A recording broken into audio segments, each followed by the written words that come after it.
Hey, what's going on, ladies and gentlemen? My name is Rage, and we are back today with the addition of Thanos Endgame finally arriving in the Marvel Strike Force universe. Now, guys, if you caught my video from earlier today, I was actually advocating for using power cores, obviously, to unlock Thanos Endgame here, but I wanted to wait for the blog post to come out because there was some uncertainty on whether or not there would be a power core event on Monday.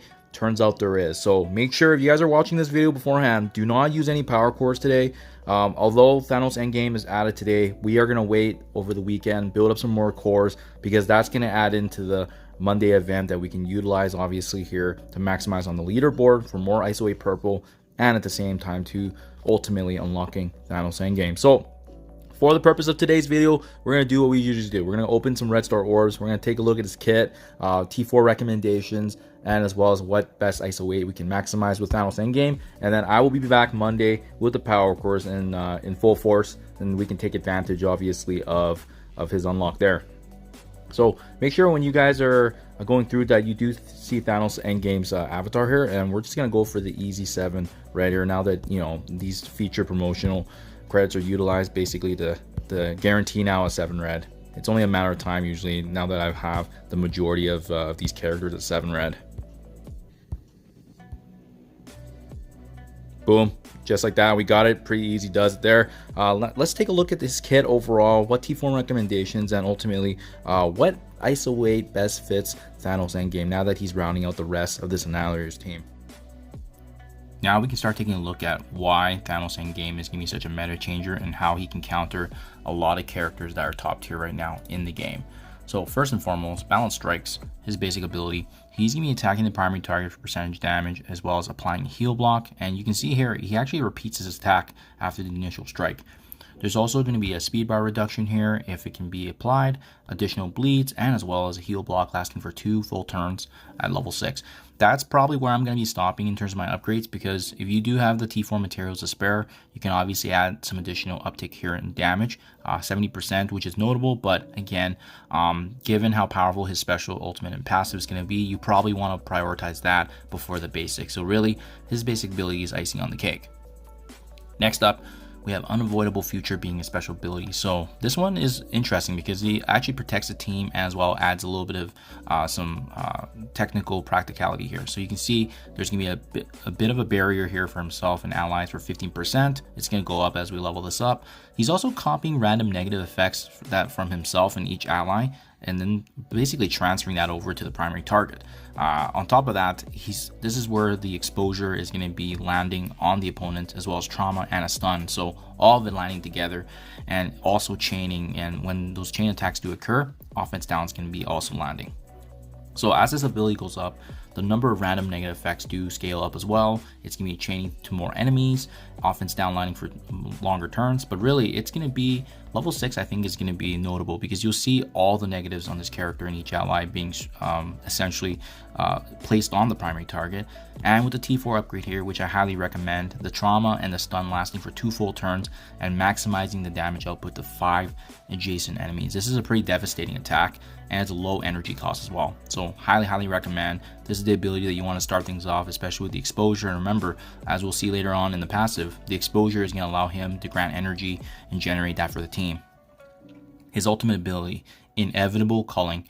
So for this one, he's going to be clearing a random negative effect on himself and as well as gaining offense up. He's going to be attacking enemies for piercing, and this attack also does ignore defense up, so it doesn't really matter what kind of armor they have. As we level this ability up, defense down and heal block's going to get applied. He's also going to be cleansing more negatives on himself, as well as the defense down heal block lasting for additional turns. And there's going to be a full cleanse at level 6 with additional piercing. And then last but not least, this is what's notable here, is that it's very similar to his passive ability. He's going to be reducing the duration of all positive effects from each enemy by 2. And this does include Safeguard. So it's a very important T4 here, because this is how you're going to get the edge on the opposing enemies, especially if they have immunity, especially if they have Safeguard, defense up. Well, he can dwindle that and actually create the expiration of those buffs and really creating that unique advantage that this team will have against the enemies, especially once we see how they're going to be synergizing in arena against enemy teams, especially characters like Mephisto, where there is going to be a lot of buffs granted on their team, and this could be the difference maker. So 100% this is a T4 must upgrade, just because of the fact that he's going to be bringing that extra edge to his Annihilator's team. And then last but not least, his passive ability, Rainfire. So the first time this character drops below 50%, this is the very unique mechanic that he's going to have, is almost kind of resetting the battlefield. He's clearing all negative effects on himself and Annihilator allies.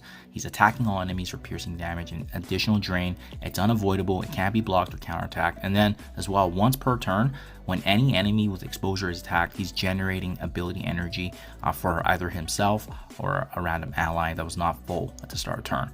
As you can see, they're also going to be adding the additional benefit of Arena, where enemies can't gain immunity. This is going to completely block some other characters from gaining that, so that way you can actually inflict negative debuffs on them.